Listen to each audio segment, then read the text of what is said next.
Hi guys, Clara here, and I accidentally started a tiny forest. Start by gathering different shades of green or whatever color you want for your tiny forest. Now get ready to roll way more tiny balls than feels necessary. To make life easier, roll out little clay logs, slice them up evenly, and boom. Roll until it feels like you've made too many, and that'll be your halfway point. This is what I ended up with. Hopefully it's enough, but we'll see.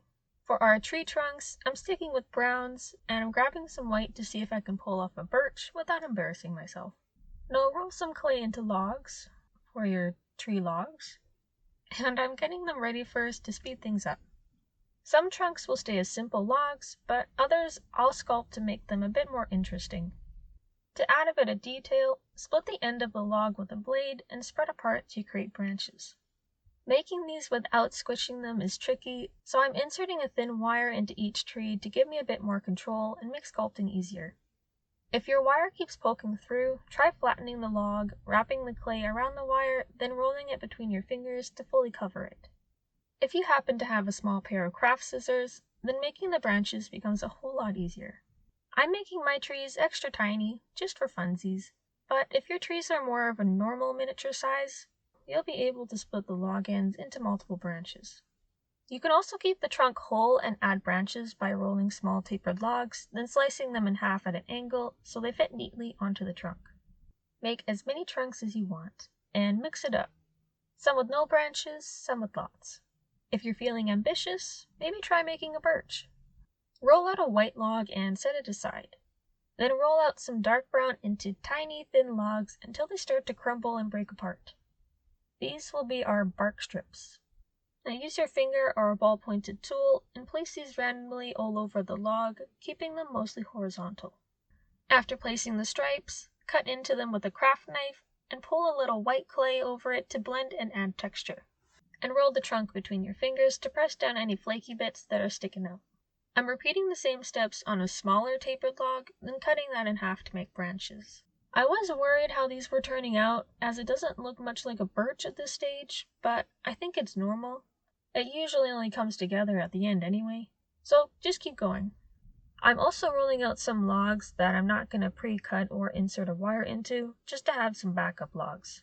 Since I'm sculpting my trees on a wire, I made a simple stand by squishing tinfoil into a rectangle that'll hold my completed trees until they're ready to bake. And once they're all sculpted, this whole thing can go straight into the oven. Even if it seems like an extra step, bake your trunks before adding leaves. It makes a big difference when you're not constantly squishing them every time you look at them wrong. Now for the fun part of decorating our trees. I'm applying a little liquid clay with a toothpick to the branches so the leaves have something to stick to. Now's your chance to experiment with different colors and sizes of leaves and see what you like. For this one, I used a variety of sizes of green clay balls, but I ended up only liking the look of the tiny pieces, so I filled in the gaps with more of those. You could also try grouping a bunch of balls together to form one bigger bally leaf ball. What? You could also try grouping a bunch of balls together to form one bigger leafy ball. I'm just going to call them leaves from now on because I don't like having to say balls as much. So you could also try grouping a bunch of leaves together to form one bigger leafy leaf ball. Okay, that ball doesn't count. Then just add it to the end of a log of a simple tree.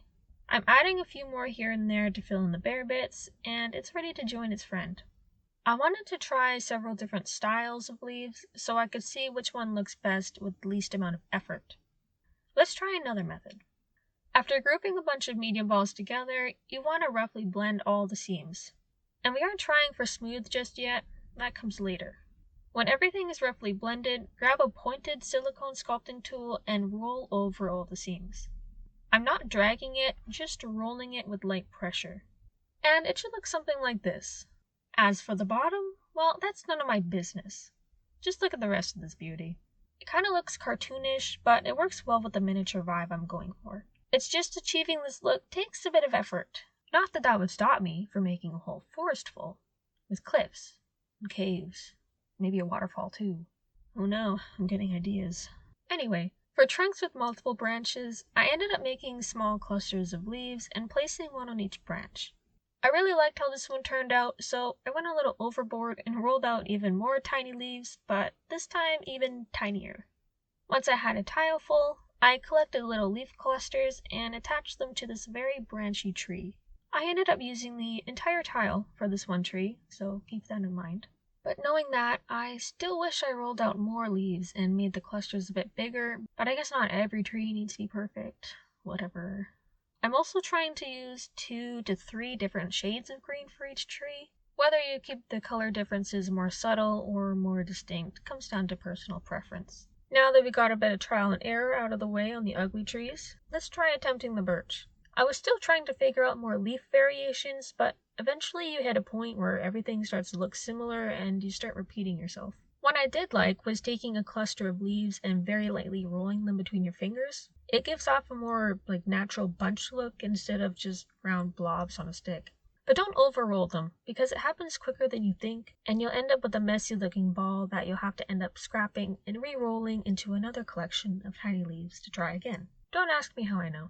At this point, I had lots of bits of green ranging from very light to very dark, and I figured I might as well make a tree out of it, and it turned out less ugly than I thought. And after all my trunks were leafed up, I still had some leaves left, and I didn't want these to go to waste, so I basically had to make more trees.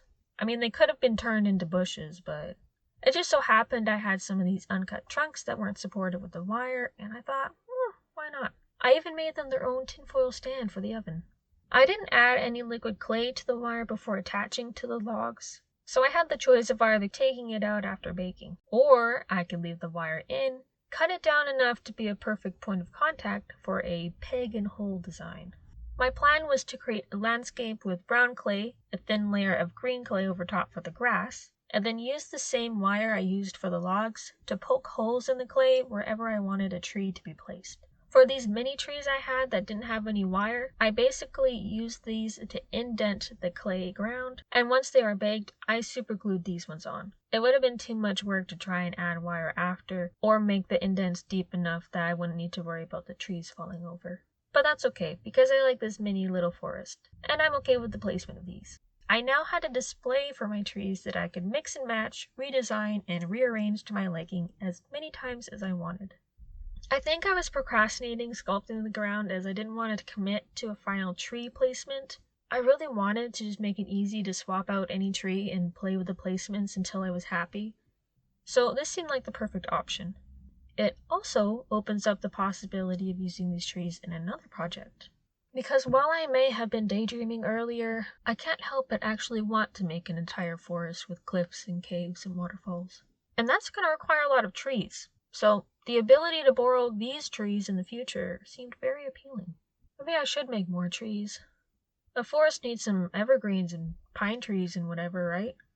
Anyway, that's all I have for you guys. Hopefully you enjoyed. If you want to see me make something else, let me know. I'm open to suggestions. But other than that, hope you have a great rest of your day, and I'll see you all later. Bye!